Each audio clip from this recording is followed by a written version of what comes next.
Hello, welcome to your 7th C# tutorial. This one is going to be about something called an array. An array is just a list of variables.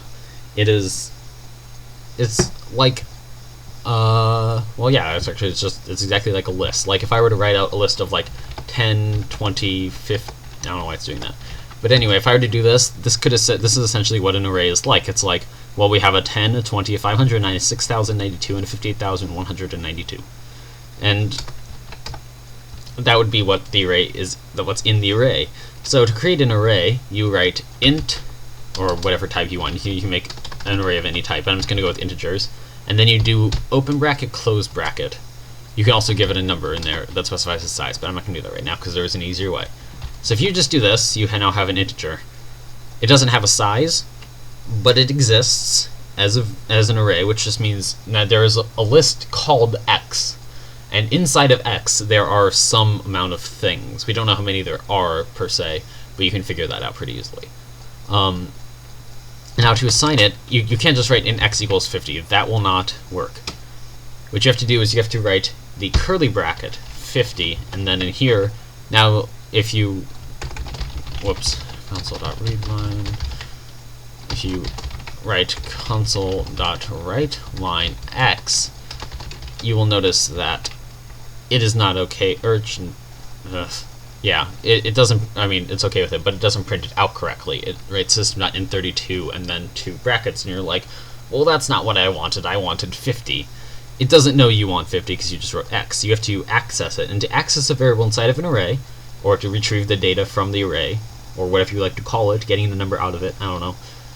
You write an open bracket, then the index of it, and the index is essentially like, well, this is the first one, and then, for example, if I had 25 and 100 and 589 and 2, this is the first one, this is the second one, this is the third one, this is the fourth one, this is the fifth one. So you would just write, for example, like 1, and that would actually be 25, not 50, because arrays, you start counting at 0, so instead of it being 1, 2, 3, 4, 5, it's 0, 1, 2, 3, 4. It'll probably throw you off for a little bit, but you'll get used to it. It's pretty easy to get used to.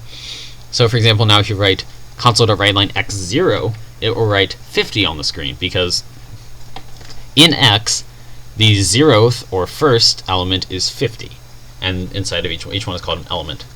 So, if you write 1, for example, it would display 25, or if you write 2, it would display 100. That's how it works. Pretty much an array, if you write an array like this, it's just like a normal variable. You can also assign, if you do x1 equals 56, yeah, just so you know, it's not the same. Now it'll print out 56. It's just like a normal variable. You can assign it. You can also think of it the same way, as in this will essentially be replaced with 56 when it actually comes around to running this part. It'll just say, oh, I wonder what is in x1, and then it finds out it's 56, replaces the value with 56, and then it writes that to the screen.